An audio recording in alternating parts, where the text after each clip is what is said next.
আমাদের দেশে বিভিন্ন পুজো বা সাংস্কৃতিক অনুষ্ঠানের মধ্যে গ্রামে গঞ্জে বিভিন্ন ধরনের প্রতিযোগিতা আমরা দেখেছি। অসংখ্য ধরনের খেলা রয়েছে যেগুলির নামই হয়তো অনেকে জানেন না। তবে এসব খেলার মধ্যে পান্তা খাওয়ার প্রতিযোগিতাও যে হতে পারে সেটা আমাদের হয়তো অনেকেরই জানা ছিল না। যদিও দক্ষিণ চব্বিশ পরগনা জেলার জয়নগর থানা এলাকার খাটসারা গ্রামের এই খেলা সামনে না আসলে হয়তো কেউ জানতেই পারতো না এই খেলার সম্পর্কে। এই ধরনের খেলা কিভাবে মাথাতে এলো কি বলবে? এই ধরনের খেলা বলতে প্রতিদিন তো আমরা এখন ফেসবুক ইউটিউব দেখে অনেক কিছু শেখার ব্যাপার আছে। এখন এসব ফেসবুক ইউটিউবে দেখতে পাই অনেক রকম খেলা হয়, তাই আমাদের মনেও একটা পরিকল্পনা এলো যে আমরা আমাদের পূজার দিনে প্রতি বছর আমরা একটা নতুনত্ব খেলা বার করি। এবছরও আমাদের সদস্যরা আমরা সবাই মিলে ঠিক করলাম যে এই খেলাটা বার করব।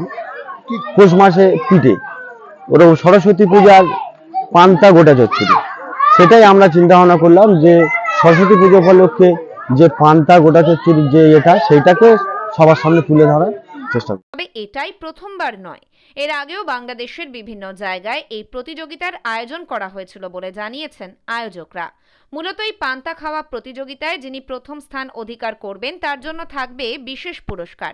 খেলার নিয়মাবলী ছিল প্রত্যেক অংশগ্রহণকারীকে তাদের নিজেদের বাড়ি থেকে এই পান্তা ভাত আনতে হবে। তারপর আয়োজকদের কথা অনুযায়ী একে একে সবাইকে বসতে হবে পাশাপাশি। এবং এই খেলা শুধুমাত্র গ্রামের মহিলাদের জন্য, পুরুষরা এই খেলায় অংশগ্রহণ করতে পারবে না। এটাই সিদ্ধান্ত ছিল আয়োজকদের। পান্তা চচ্চড়ি খাওয়ার কম্পিটিশন, মানে এটা আমি অনেক জায়গাতে দেখিনি। যেমন আমাদের এই সরস্বতী পূজায় আমাদের প্রতি ঘরে ঘরে এই পান্তা চচ্চড়ি কম্পিটিশন কোনো বছরই হয়নি, কিন্তু এবছর যা প্রতিষ্ঠা এই সরস্বতী পুজোয় যে আমাদের এই পান্তা চচ্চড়ি খাওয়ার যে প্রোগ্রামটা হয়েছে তাতেই আমার খুব ভালো লেগেছে, সেই জন্য আমি এই খেলাতে অংশগ্রহণ করেছি। কেমন লাগছে খাওয়াটা? খুব ভালোই লাগছে। প্রত্যেক প্রতিযোগীকে ওই পান্তা ভাত সমান ভাগে ভাগ করে দেওয়া হবে।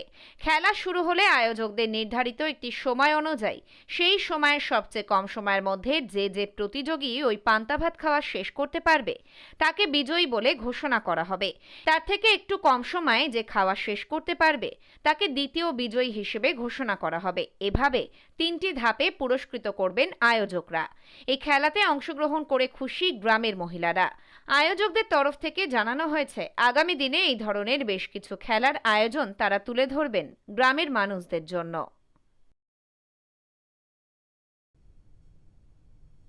দক্ষিণ চব্বিশ পরগনা থেকে সুমন সাহার রিপোর্ট, লোকাল 18 বাংলা।